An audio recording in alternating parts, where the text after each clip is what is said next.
Cuéntenme, por favor, ¿tienen preguntas de materia? Y encantado las respondo. Yo sé, muchachas y muchachos, que pasa el siguiente fenómeno. Entramos en periodo de prueba y eso implica que, por razones muy obvias y evidentes, le empiezan a dedicar tiempo a las pruebas. Eso, por favor, yo también fui alumno.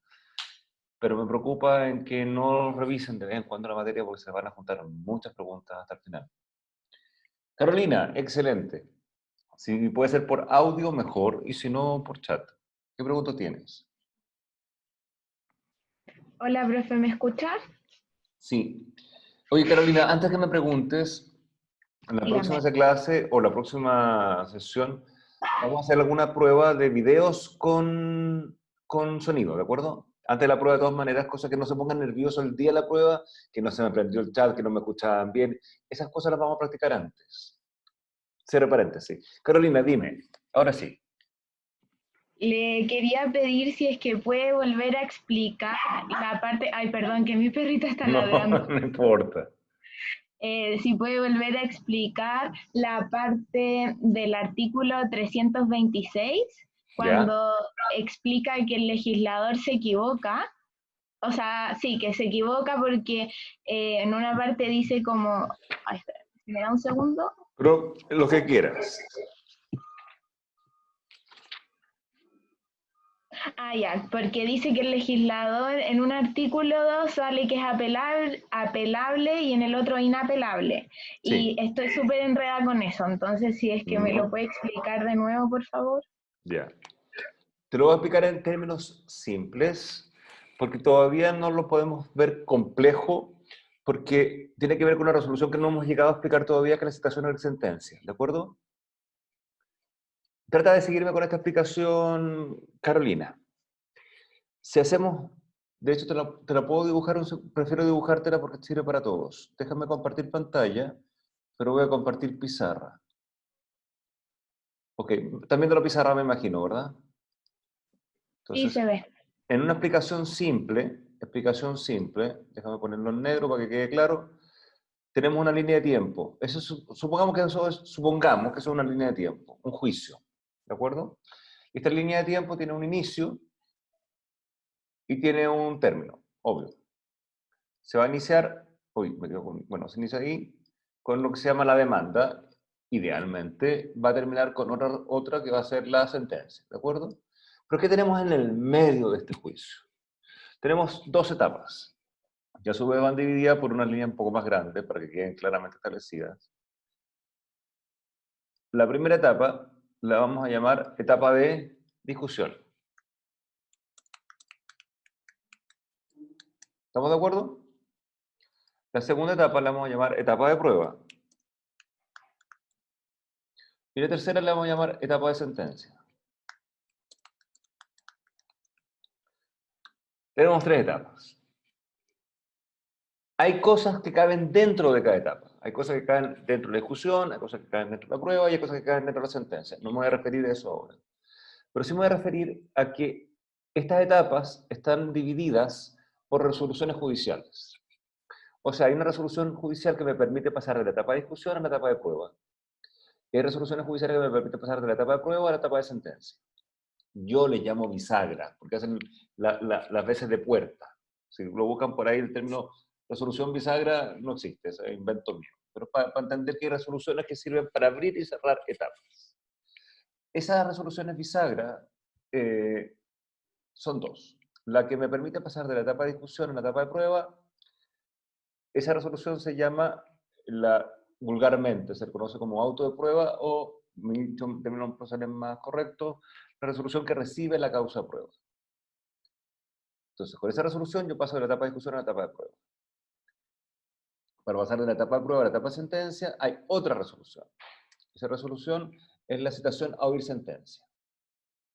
Carolina, ¿verdad? Sí, Carolina, ¿hasta ahí vamos bien? Sí, profe. Bien. Entonces, hay dos artículos que son claves para lo que estamos conversando. El artículo 313 y el 318. Que son las dos que, en conjunto, si los pongo, los mezclo los dos, voy a llegar a la conclusión de cuándo debe recibirse la causa de prueba y cuándo no. ¿Sí? Junto 318 más 313 y me dice, en estos casos se recibe la causa prueba y en estos casos no. Y si no se recibe la causa prueba, lo que ocurre es que tengo que dictar necesariamente la citación a la sentencia. Entonces, si junto 313 más 318, me dice, en este caso, cite seguir sentencia. En este caso, recibe la causa prueba. Pero, ¿qué pasaría si debe recibirse la causa prueba? ¿Por qué? Porque por el 318 hay hechos sustanciales pertinentes controvertidos, y el juez se equivoca, porque los jueces se equivocan, más seguido de lo que creen, y cita las partes a oír sentencia. El problema que se va a producir con esa situación es la siguiente, que cuando veamos la resolución, como el código dice que es la resolución que cita las partes de sentencia, dice que si el juez se equivoca en esa resolución es reponible, pero no admite apelación. Si me equivoco en la resolución que cita las partes de sentencia, no puedo apelar. Luego, en otra parte del código dice, si debió haberse recibido la causa prueba, porque de hecho se sale pretendente controvertido, y no se recibe, eso es apelable. ¿Cómo yo sé que no se recibió? Estoy sentado en mi oficina, estoy en mi casa esperando que se dicte la citación de sentencia y no se dicta nunca. ¿Cómo yo me entero que no se dictó? Porque se dicta la resolución que cita las partes de sentencia.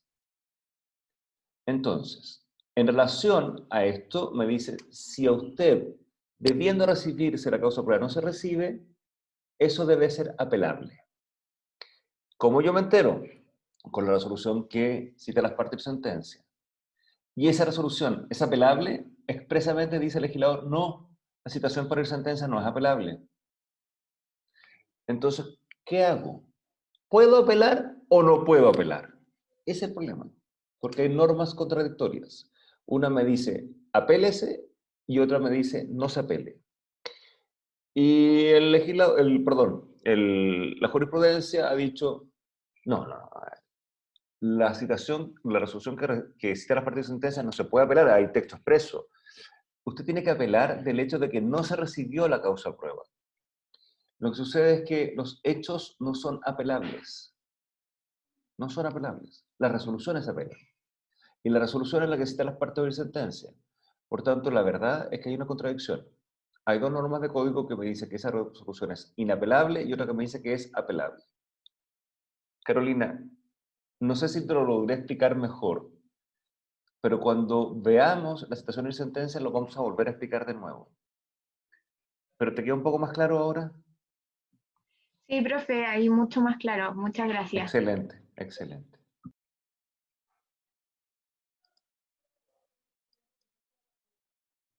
¿Otras consultas? Ay, quedó rarísimo esto. ¿Pero por qué? Ya, vamos a salir de esta pantalla que estamos compartiendo y vamos a compartir el PPT de hoy. Y voy a partir nuevamente con el término probatorio, para que lo veamos en conjunto mejor. Ahí vamos, ¿no? Perdón, disculpen la insistencia, pero es que ando medio confundido. Ahí vamos, ¿verdad?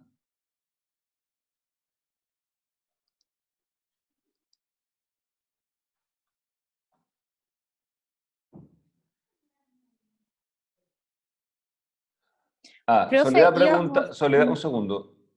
Ya. Soledad pregunta, un segundo, gracias. Gracias, Camila. Pregunta, ¿qué diferencia hace que sea apelable o inapelable? Bueno, es que cuando yo no estoy de acuerdo con una resolución, tengo que saber qué recurso tengo que interponer en su contra. Si no es apelable, significa que al mismo tribunal que dictó la sentencia le voy a tener que preguntar si está de acuerdo o no. O sea, voy a tener que reponerla. En cambio, si fuera apelable, yo le puedo preguntar al superior jerárquico. Mire la cagadita que se está mandando este tribunal.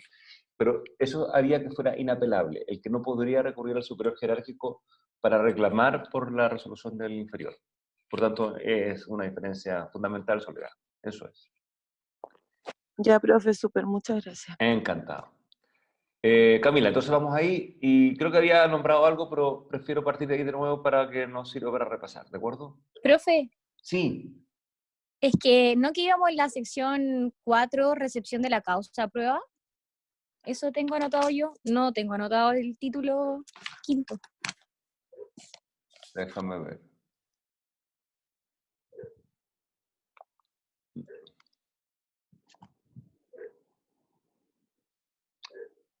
Es que no recuerdo, por eso prefiero preguntar. ¿Eso lo vimos o no lo vimos? La recepción de la causa prueba. Eso sí, sí, la recepción de la causa prueba sí. Ya, o sea, nos corresponde empezar a ver el término probatorio, entonces. ¿Y cuál es la Pregunto. lámina anterior al término probatorio para ver? No, a ver, la recepción de la causa prueba es esa y tiene son tres láminas. Una, dos y tres. Ah, ya, ahí sí, ahí sí. ¿Sí? Perfecto. Ok. Sí. Ningún problema, si estamos todos más o menos de acuerdo. Déjenme ponerla en grande para que la vean mejor y vamos a explicar los términos probatorios. Lo que había alcanzado a decir, si es que no me equivoco, me parece que ya lo dije, pero lo repetimos porque es importante, es entender de que el término probatorio es un término fundamental. Entenderlo. Es pregunta de examen de grado, de hecho. Porque me ha tocado en muchas oportunidades que tienden alumnos a confundir etapa de prueba con término probatorio, y son dos cosas distintas. La etapa de prueba, caben varias cosas dentro de la etapa de prueba. Caben de partida tres términos probatorios: el término probatorio ordinario, el término probatorio extraordinario y el término probatorio especial. Pero además de eso, además de los términos probatorios, cabe la posibilidad de una actuación de parte, muy importante, que es vencido los términos probatorios, las partes tenemos la posibilidad de hacer observaciones a la prueba rendida. Lo voy a explicar con más detenimiento en su momento, pero no, de hecho lo voy a explicar en unos momentos más. Prefiero explicar en unos momentos más. Pero términos probatorios, ¿de acuerdo? Términos probatorios. Ordinarios, extraordinarios y especiales. El término, la concepción clásica, el concepto tradicional de qué se entienden por un término probatorio está ahí, está puesto. El que van a encontrar ustedes en la mayoría de los textos, pero a mí me molesta en demasía. Tiene errores. Errores que los hacen cometer errores serios en sus exámenes de grado, en muchas oportunidades. El concepto tradicional es el siguiente. El término probatorio es el espacio de tiempo, claro, 20 días, 15 días, el espacio de tiempo, que la ley señala a las partes para que rindan prueba en el juicio. Es el concepto que uno tiene. El término, la etapa de discusión, digo blanco y el demandado dice negro. En la etapa de prueba yo tengo que probar blanco y el demandado tendrá que probar negro. Ese es como el concepto básico, clásico, y está mal. Hay que sacárselo de la cabeza ya. Está mal. ¿Es un término de espacio de tiempo? Sí. Sobre todo lo que es el término ordinario, en el sentido que la ley establece el espacio de tiempo. Son 20 días, 15 días, 10 días, 8 días. La ley establece un espacio de tiempo. Pero este espacio de tiempo no es para rendir la prueba. En primer término, el concepto correcto, que lo puse abajo, es el término o espacio fatal que la ley señala a las partes. ¿Por qué es fatal? Porque yo pude haber rendido prueba antes. De hecho, la mayoría de las pruebas pueden ser rendidas antes. La única prueba que no puede ser rendida antes es la de testigos, la testificar. ¿Yo puedo haber acompañado documentos antes? Sí. ¿Puedo haber pedido una confesional antes? Sí. ¿Puede haber habido una inspección del tribunal antes? Sí. ¿Puede haber un peritaje antes? Sí. De hecho, el procedimiento que nos contemplan expresamente antes. El punto es el siguiente, que si se vence el término probatorio, yo no puedo presentar prueba. O sea, puedo presentar prueba hasta el vencimiento del probatorio. Por tanto, no es el momento para rendir prueba, es el momento hasta para rendir prueba. Eso es, que no es lo mismo. Entonces yo puedo rendir prueba durante todo el juicio. No tengo que esperar el término probatorio para rendir prueba. Eso es falso. Entonces cuando los alumnos dicen, ¿para qué es el término probatorio? Para rendir prueba. Mentira, si no es para rendir prueba, si la prueba se puede rendir durante todo el juicio. pero no puedo rendirla después de vencido el probatorio. Por tanto, es el límite. Hasta aquí llegamos. Hasta aquí llega el camino. Pero no es el camino, es hasta donde termina el camino. ¿De acuerdo?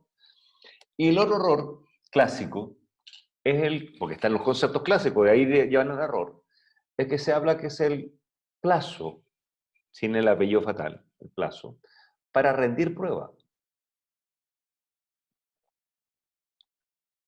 Y cuando veamos los medios de prueba, a partir de la clase siguiente, vamos a darnos cuenta de que no todas las pruebas se rinden.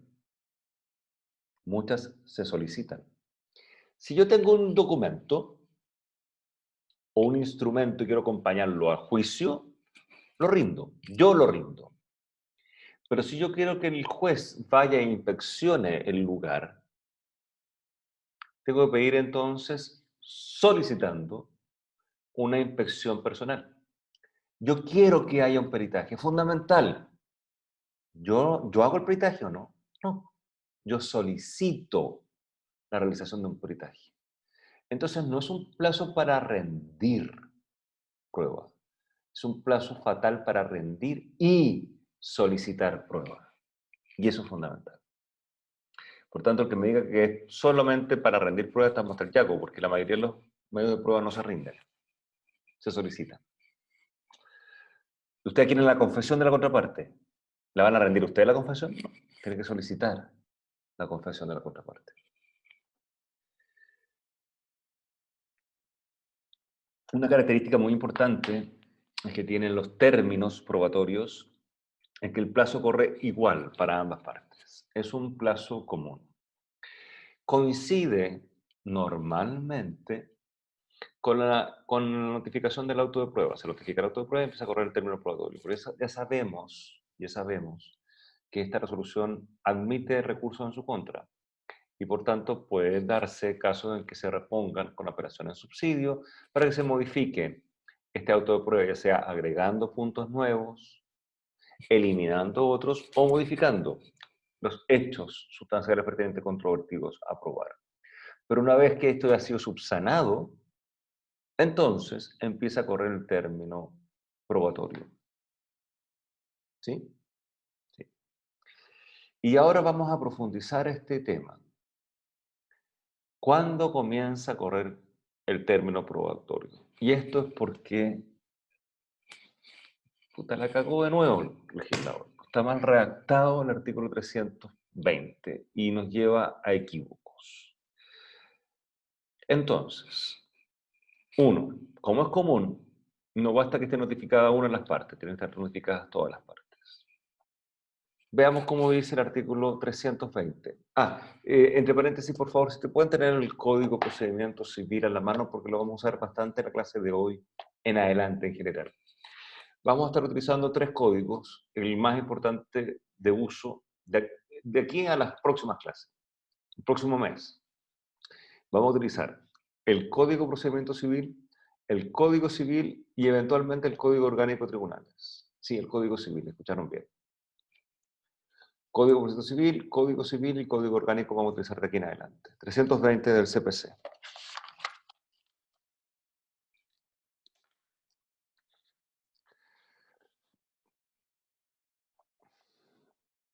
Desde la primera notificación de la resolución que se refiere al artículo 318, la notificación que se refiere al 318 es la notificación por cédula del auto de prueba.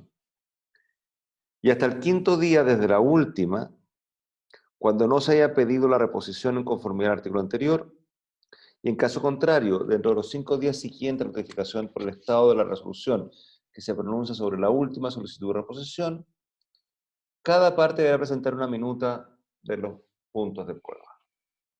Explico. El legislador no explicó cuándo empieza a correr el término probatorio para el caso en que yo interponga recursos en contra de la resolución. Sabemos que es un plazo común, sabemos que empieza a correr cuando se notifican todos y sabemos que estas notificaciones por cédula. Hasta ahí. Sabemos que notificada la resolución, empieza a correr el plazo para que las partes individualmente presenten su recurso de reposición con apelación subsidiaria. Muy bien. Para eso tengo un plazo de 3 días. Vamos a ponerlo fácil. Vamos a poner que solamente son 2 partes. Demandante y demandado. ¿De acuerdo? El demandante interpone su reposición el segundo día. El demandante lo hace el segundo día.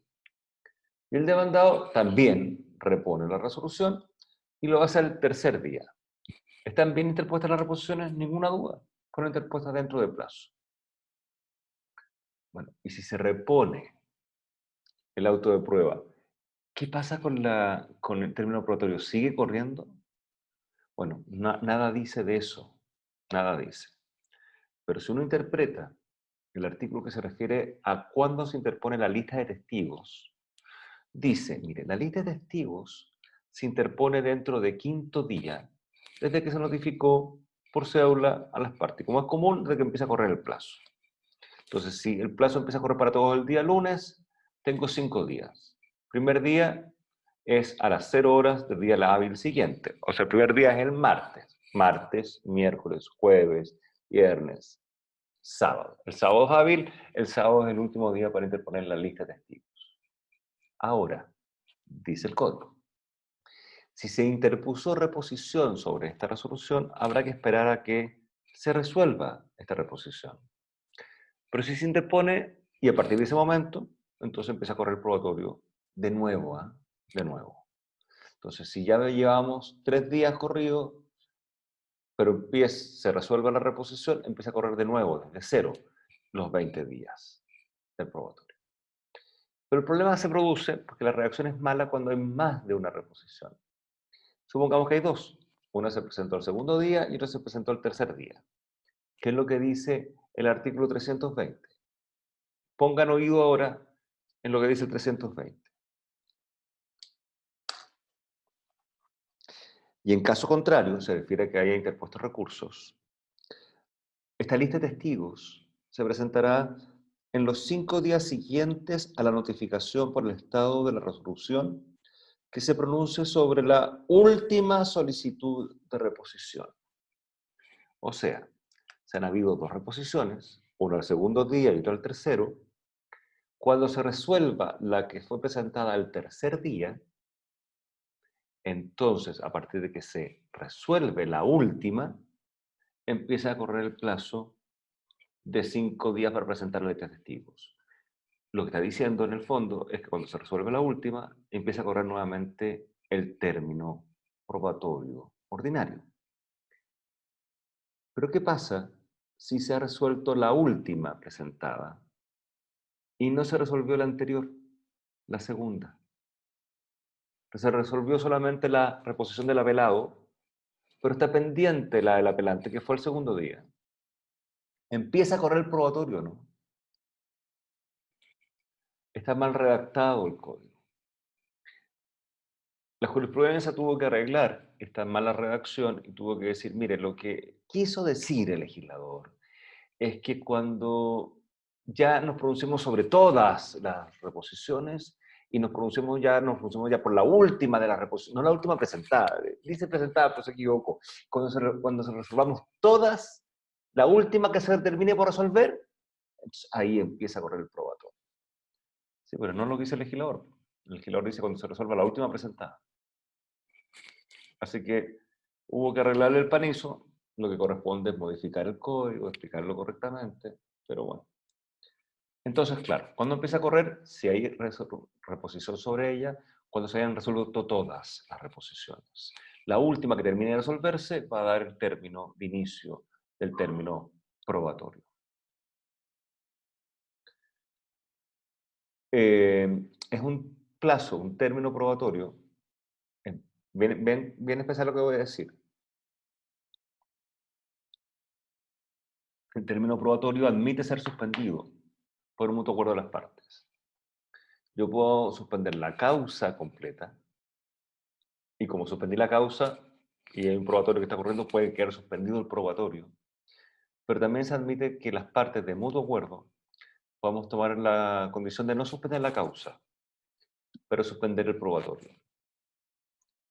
Mi recomendación es que nunca suspendan el probatorio sin suspender la causa, porque hay otros plazos que pueden estar corriendo. Por ejemplo, para tener por abandonada la causa. Si suspenden solamente el probatorio y la causa sigue corriendo, puede quedar abandonada la causa sin que ustedes se den cuenta. Por lo tanto, no corran el riesgo de suspender solamente el probatorio, aunque la ley lo permite. Si están de acuerdo en suspender, suspendan todo, suspendan la causa completa, y así se evitan cualquier tipo de interpretación o dificultad, ¿de acuerdo?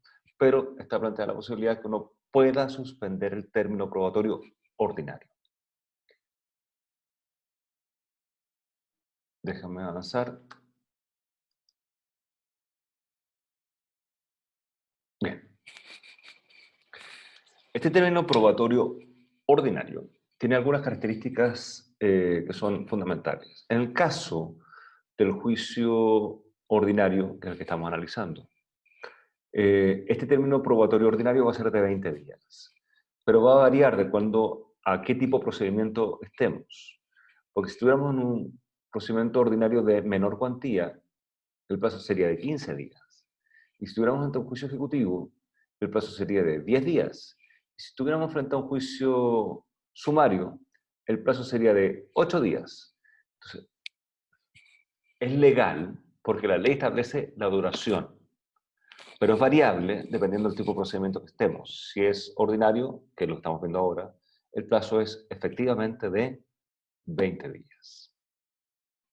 Ahora, eventualmente, este plazo puede ser judicial y puede ser convencional.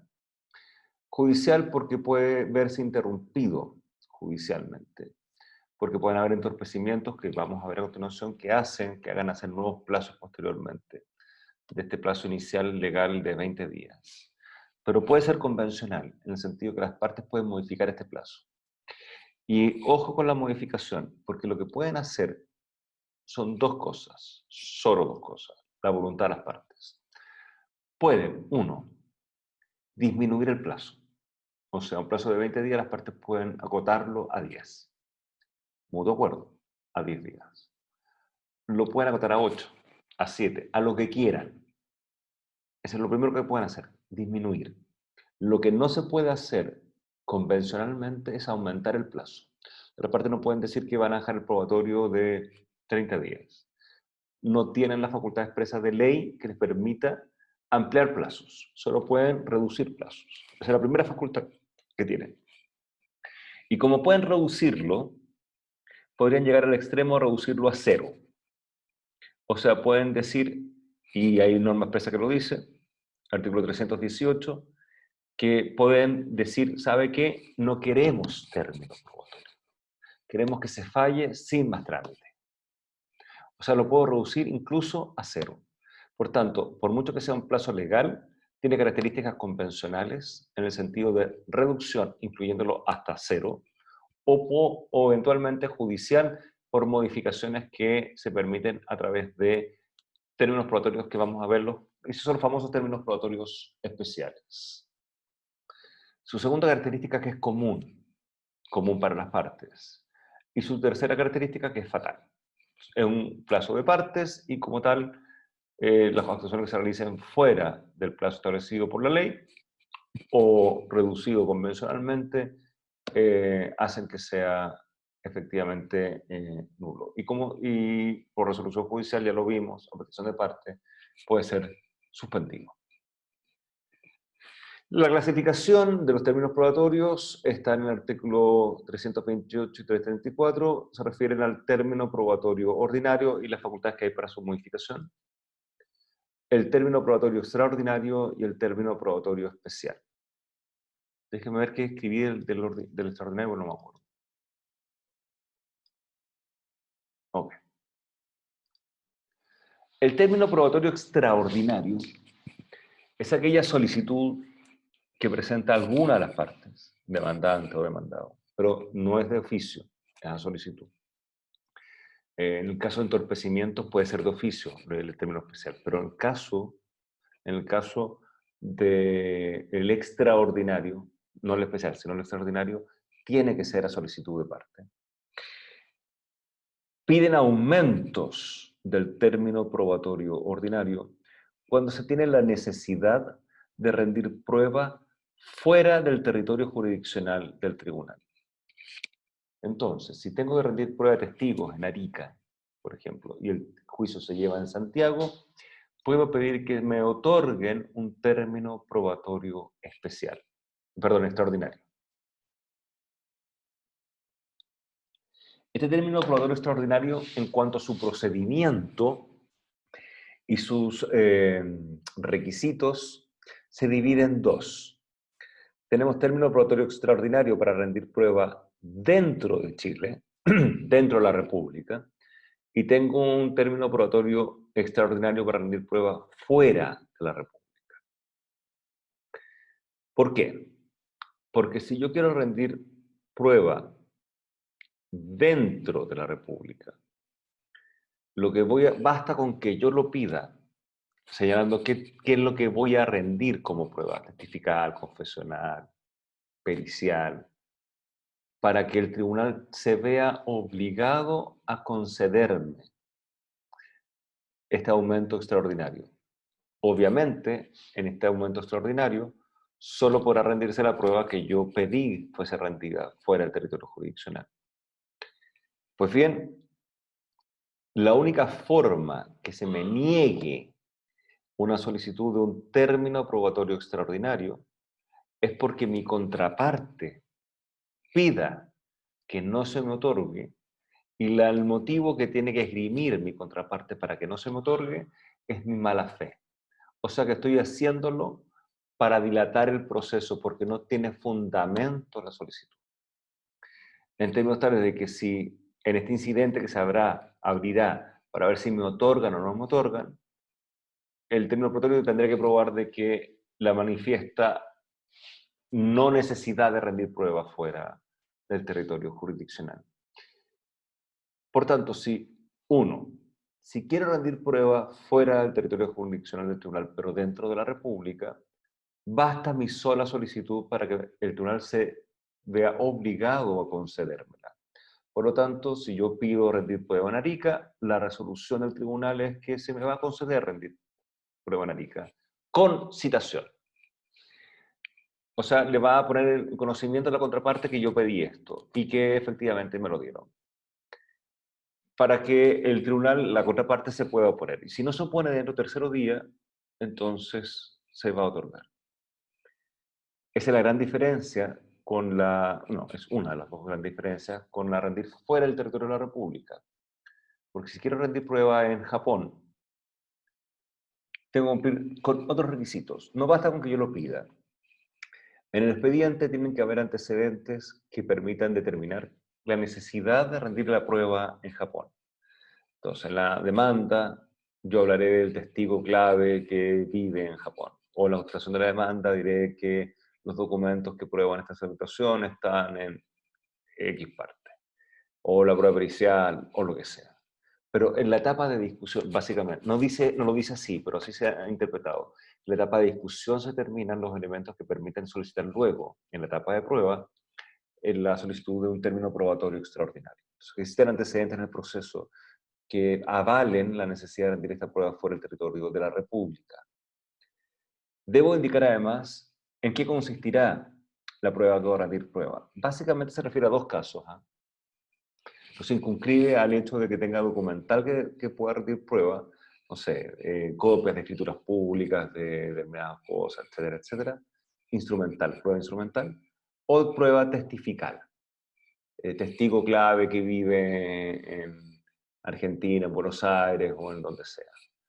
Y en ese caso tendré que indicar los testigos, utilizar los testigos, y porque es tan importante su declaración, que no puedo conseguir el mismo objeto con los testigos que están en Chile.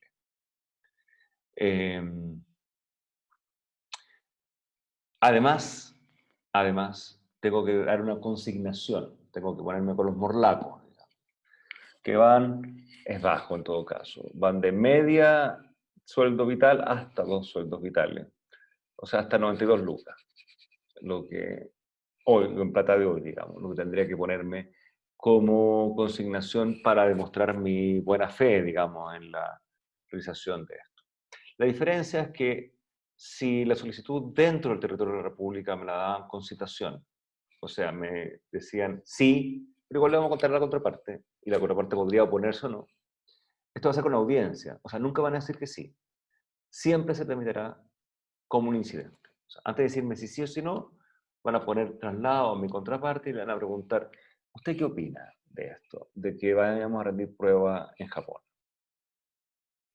Y la otra parte puede oponerse ahí y nunca me la concedan, porque puede fallarse diciendo no, se niega la posibilidad de rendir prueba testifical en Japón, porque no convencí con los antecedentes que están en el proceso, la necesidad ineludible de esta prueba confesional o lo que sea.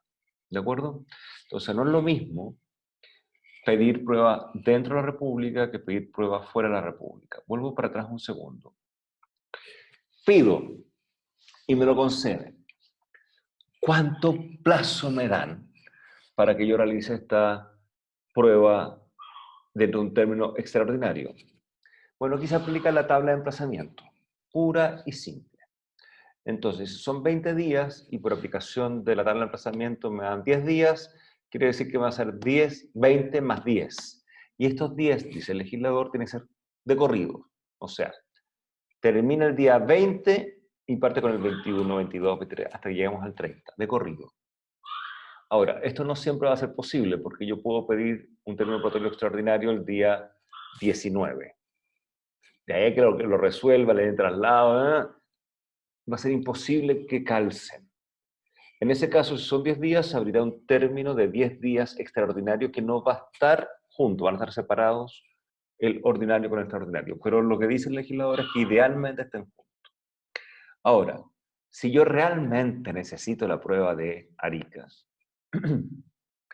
Arica, si no me equivoco, son 4 o 6 días nomás, no es mucho más.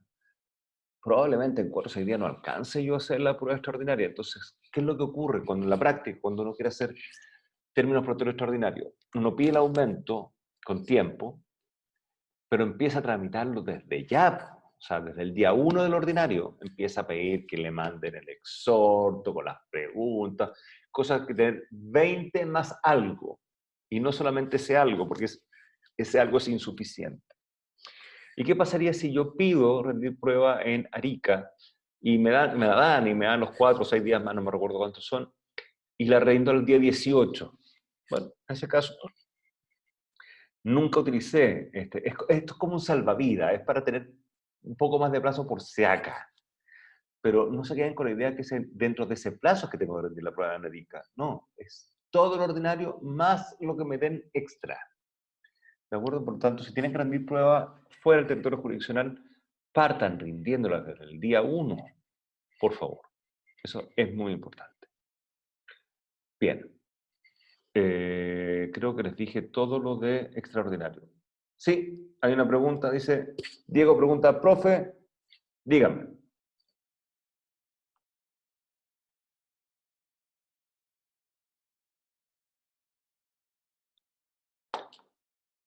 Si por algún motivo se reduce el ordinario por voluntad de las partes.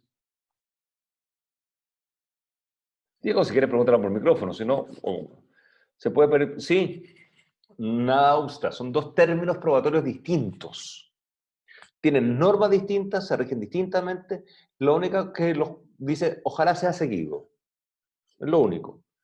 Ahora, es raro que se dé que la reduzca y después pida extraordinario, pero porque acuérdate que para reducir se requiere mutuo acuerdo. No te preocupes por el micrófono. Se requiere mutuo acuerdo. Es raro que lo vaya a pedir, sí.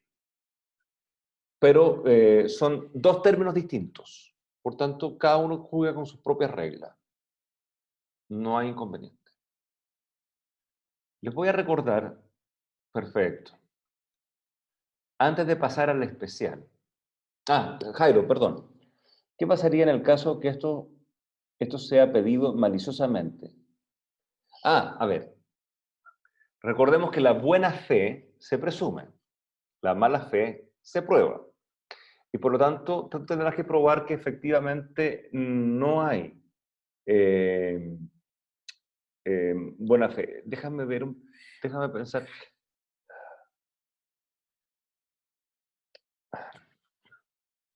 Jairo, voy a hacer lo siguiente. Voy a adelantarme a una clase que no es la que viene ahora, es la clase...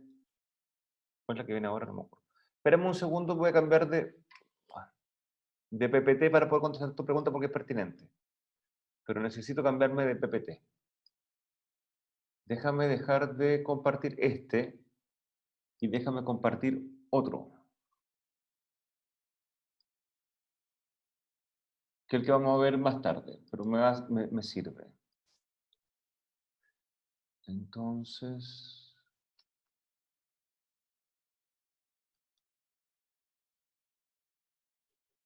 sí, este es el que me sirve. Voy a poner a compartir pantalla. Otro PPT distinto.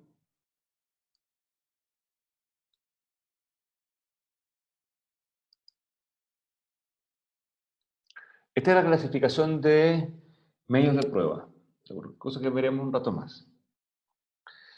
La última de todas es la que me clasifica las pruebas entre idóneas e ineficaces. ¿De acuerdo? Idóneas o ineficaces. Y esto dice razón con la posibilidad de producir convicción en el juez. Entonces, si yo rindo una prueba idónea, de aquellas que ayudan al juez para poder tomar su decisión en el asunto controvertido, entonces estamos frente a una prueba idónea. Si yo rindo una prueba de que no ayuda a llegar al convencimiento, la traduce en ineficaz. El medio de prueba puede ser válido, testigo, pero si el testigo dice ante la pregunta, no tengo idea de lo que me está preguntando, por mucho que sea un medio de prueba válido, va a ser absolutamente ineficaz. Entonces, la eficacia o ineficacia del resultado de la prueba es la que me va a producir si actúo de buena o mala fe. Ahora, podrá defenderse la contraparte diciendo todos estos antecedentes que tenía que avalaban de que esta persona sí sabía lo que tenía que declarar, pero bueno, declaró que no tenía idea, digamos.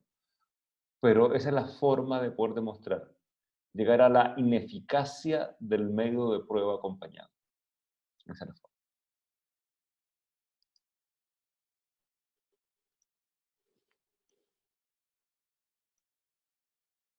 Vuelvo al PPT que estábamos.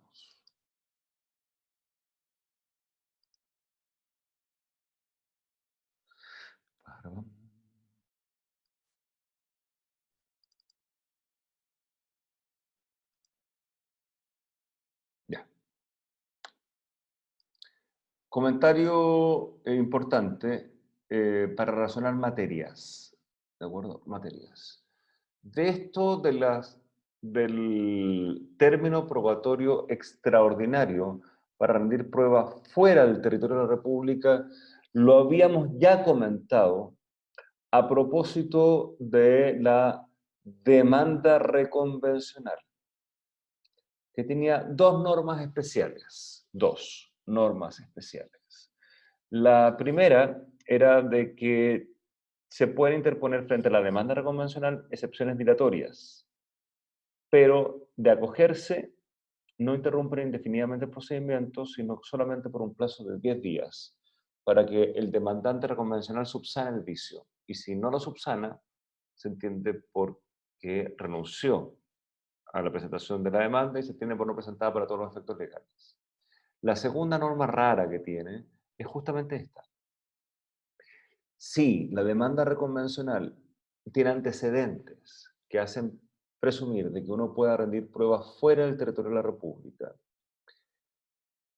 corre el riesgo de que si el demandante principal no pide rendir prueba fuera del territorio de la República, el demandante reconvencional no puede pedir aumento de término probatorio extraordinario fuera de la República.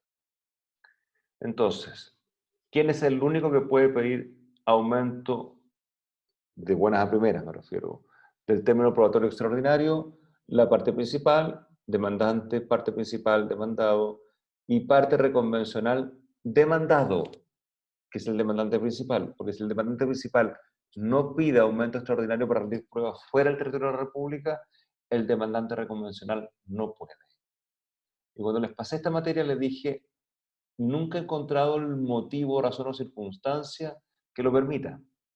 Porque uno podría decir, bueno, pero es que si lo ocupa maliciosamente, bueno, que si lo ocupa maliciosamente, va a perder la consignación, yo lo puedo demandar en las costas procesales del juicio, le podré demandar las costas que esto me ha significado, y además no tendrá valor probatorio, entonces ya tiene sus sanciones propias, pero respecto a la demanda convencional se dejó fuera la posibilidad de pedir prueba fuera del territorio de la República si es que el demandante principal no lo ha pedido, como norma rara. ¿De acuerdo? Y por último, tenemos los términos probatorios especiales. Los términos probatorios especiales dicen relación con la imposibilidad que se pudo tener de rendir un medio de prueba dentro del término probatorio ordinario. No se pudo rendir la prueba. Y hay motivos que permiten, entonces, que uno pueda abrir un término especial de prueba. La regla general está dada por los entorpecimientos, que es la número 1. Está en el artículo 339 del CPC. Y es la que imposibilita la rendición de una prueba en particular o de todas las pruebas en particular. Por ejemplo, hoy está imposibilitado todas las pruebas porque tenemos suspensión de los procedimientos. Si eso ocurre, habrá que, bueno, en este caso están suspendidos los términos probatorios, pero si no estuvieran suspendidos, pero están imposibilitados de poder rendir la prueba, habrá que abrir un término probatorio especial por el número de días que haya durado el entorpecimiento. Y idealmente en el mismo lugar. Recuerdo que para el terremoto del 2010, esto no se pudo aplicar porque se cayeron algunos juzgados completos. Entonces, había imposibilidad de rendir prueba, pero además había imposibilidad de rendir prueba en ese lugar. Entonces, había que abrir un término probatorio especial para rendir prueba en otro momento y en otro lugar. Pero lo ideal es que se vuelva a rendir en ese mismo lugar en un momento cuando ya haya cesado el impedimento.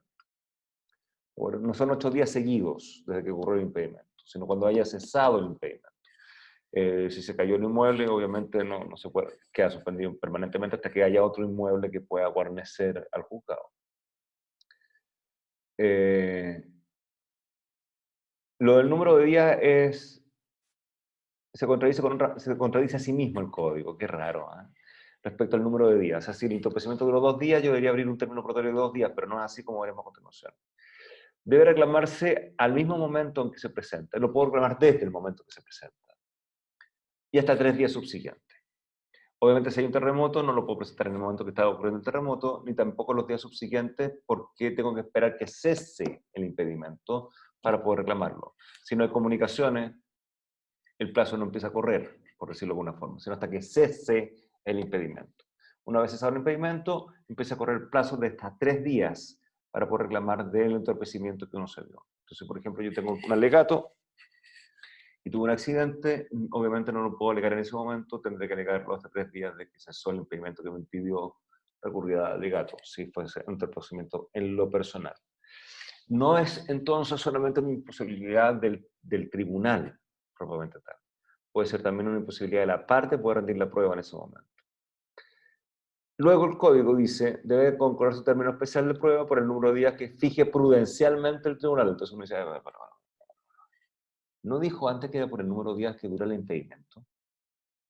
Y ahora dice que por un número prudencial. ¿Cuál de las dos? Obviamente es una contradicción. O es una o es la otra. Bueno, jurisprudencia. El número que termina el juez. Transformamos entonces el plazo objetivo, el impedimento duró 3 días, 3 días tendrá que abrir, por uno subjetivo, el plazo que el juez crea, prudencialmente. Si por abrir un plazo de 5 días, 8 días, 2 días. Con un límite. Su prudencia no puede ir más allá de 8 días. O sea, 8 días es el plazo máximo que puede dar para realización del medio de prueba que no se pudo rendir por impedimento. Y es un plazo judicial, a pesar de que la redacción de código 339 da a entender que puede ser un plazo que estableció la ley, que es la duración del impedimento. Segundo caso, en que se debe abrir un término especial de prueba. La prueba de testigos, que ha sido iniciada en tiempo hábil, pero no fue concluida. Tengo 5 testigos y alcanzaron a declarar 3 testigos. Los otros 2 estaban juramentados, llegaron en tiempo y estuvieron ahí, pero no pudieron rendir la prueba de testigos. En ese caso habrá que abrir un término especial, un nuevo día, La ley dice específicamente que tienen que ser los días siguientes, hábiles siguientes. En la práctica eso es prácticamente imposible, para que continúen dando la prueba de testigos, a testificar, que ha comenzado inicialmente en tiempo hábil y no concluidas. Artículo 340 del CPC. La tercera es la inexistencia del juez de la causa. Debe estar presente el juez de la causa en la realización de algunas pruebas, por ejemplo, testigos o la confesional, porque hay entorpecimientos, hay incidentes, hay actuaciones, se rinden en el tribunal, etc. Es poco frecuente que se dé esta causal. Antiguamente no era requisito para ser secretario del tribunal el ser abogado. Y había muchos secretarios que eran funcionarios, que partieron de junior en el juzgado y llegaron a ser secretarios. Pero no eran abogados. El problema práctico que eso tenía es que no podían subrogar al juez en caso que faltara. Porque quien está llamado a subrogar al juez, en primer lugar, es el secretario abogado del tribunal. Y en ese caso tenían que recurrir a que lo subrogara el secretario de otro tribunal o el juez de otro tribunal. Y lo que era muy difícil de ocurrir, porque desvistió un santo para vestir a otro, digamos. Dejó al otro tribunal sin juez. Por lo tanto, esto tenía aplicación más bien práctica cuando los secretarios no eran abogados. Hoy, hace muchos años, los secretarios son abogados. De hecho, no puedo nombrar ahora un secretario que no lo sea. Y por tanto, la mayoría de los tribunales, mayoría, por 99.8, no tengo idea, tienen secretarios abogados. Y por tanto, si no está el juez porque fue al banco, se enfermó, está con cuarentena, no tengo idea, está el secretario.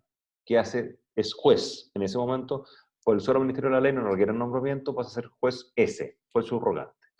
Es muy raro que haya un tribunal sin juez, pero de haberlo, no se puede recibir la causa, no se puede recibir las pruebas, y eso es causal para abrir un término especial de prueba para producir la prueba que no se pudo producir por ausencia del juez. Artículo 340 del CPC. Medidas para mejor resolver. Efectivamente está la posibilidad, algunas de estas las vamos a ir viendo caso a caso después cuando veamos las pruebas en particular, pero las medidas para mejor resolver son aquellos medios de prueba que provoca el propio tribunal, ya estando la causa en etapa de sentencia, porque no tiene el medio probatorio necesario para poder formarse convicción para poder resolver. No puede ni absolver ni condenar porque le falta un elemento para poder llegar a ese convencimiento y él puede producir de iniciativa de él la prueba. Artículo 159 y están establecidos 6 casos, número 1 a 6. Las medidas para mejor resolver entonces son la producción de prueba. Sí, en la producción de prueba lo que se dice es que una vez decretada la medida para resolver, hay un plazo de 20 días para que esto se llegue a efecto. Dentro de las medidas para resolver, podrían provocarse pruebas que requieran abrir términos probatorios. Y en ese caso, para abrir un término probatorio es un término probatorio especial de prueba.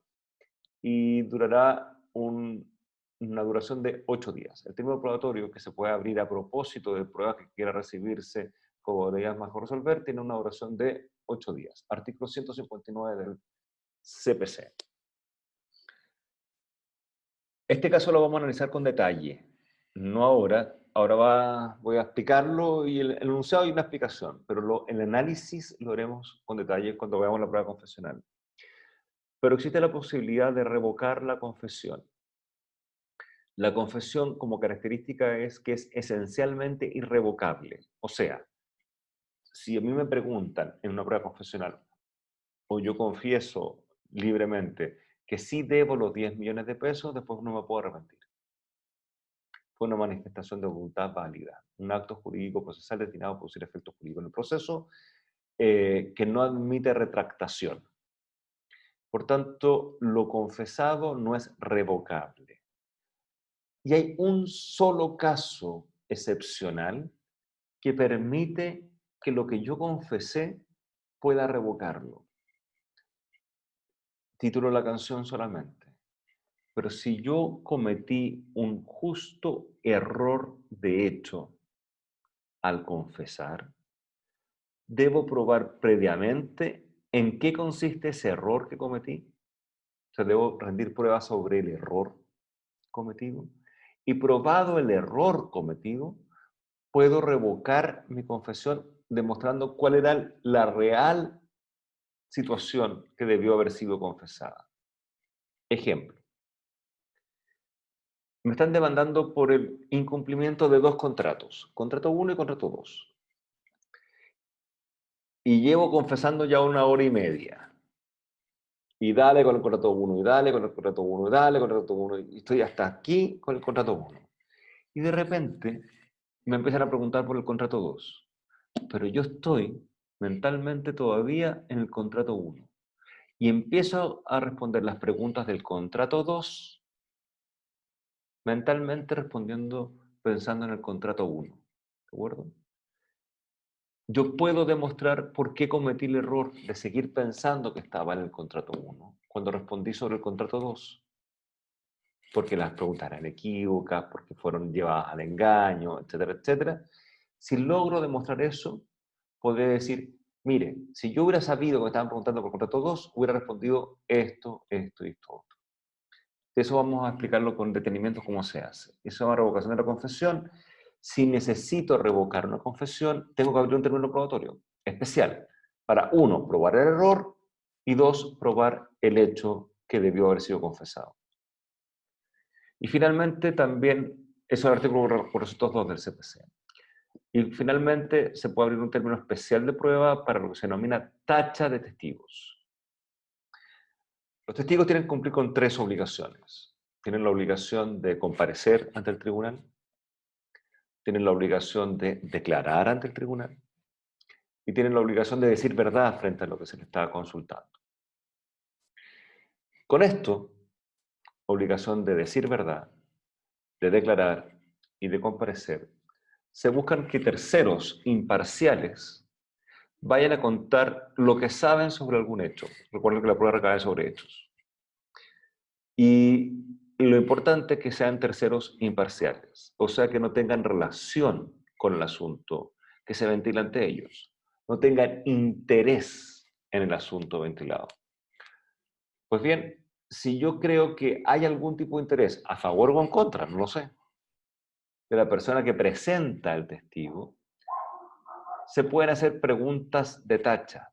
Estas preguntas las explicaremos con detalle en su momento determinado, pero lo que buscan es ver la idoneidad de la persona que está prestando confesión y ver si efectivamente tiene algún tipo de vínculo o relación con la causa, con las partes o con el resultado del juicio. En términos tales de que si se logra determinar de que sí, efectivamente es la señora de una de las partes, para ponerlo bien exageradamente, bueno, yo puedo decir, ¿sabes? Que ese testigo es inhábil. No le podemos dar credibilidad a lo que declare. Eso se llama tacha, tachar a un testigo. Pero hay veces en que no es tan simple como tachar a un testigo. Tengo que probarlo. Yo voy a tachar a este testigo porque creo y tengo base para sostener de que es el mejor amigo de una de las partes. Pero no tengo todas las pruebas para demostrarlo ahora, porque recién lo estoy interrogando y tengo dudas razonables. Entonces quiero pedir 2 cosas. Quiero tachar al testigo, pero quiero que me abran un término especial de prueba para poder presentar pruebas que demuestren mi tacha, demostrar que efectivamente son muy buenos amigos. Entonces voy a traer, no sé, voy a provocar pruebas en redes sociales para ver el Facebook, cuando salen abrazados en la foto del Facebook, o un contrato que firmaron entre los dos, la escritura de la sociedad, etc. Entonces, hay veces que no basta con tachar a un testigo, se requiere probar la causal de tacha. Y para eso se puede provocar un término especial de prueba, distinto del término probatorio, para tener tiempo para poder presentar pruebas sobre estas tachas. Como verán, no solamente es imposibilidad de rendir pruebas, sino casos especiales donde, dadas las circunstancias, el juez, en distintas partes, ¿no? ¿Ven los artículos? 340, 159, 376, 402, no es orgánico, no hay una lista. Nosotros los profesores les facilitamos un poco la vida a ustedes y les damos una lista de los casos de términos probatorios especiales, pero no está así, no está orgánicamente tratado. Se permite abrir términos especiales de prueba. Tenemos entonces el término probatorio ordinario, el extraordinario y el especial. Y son los 3 términos que encontramos dentro de la etapa de prueba. Salió un poco largo, pero había que hacer este tema en particular. Creo que se lo había anunciado incluso en la clase anterior, ahora que lo recuerdo. Hay que verlo de un tirón, porque si queda parcializado, se les puede hacer más de un enredo. Antes de terminar esta parte, ¿preguntas?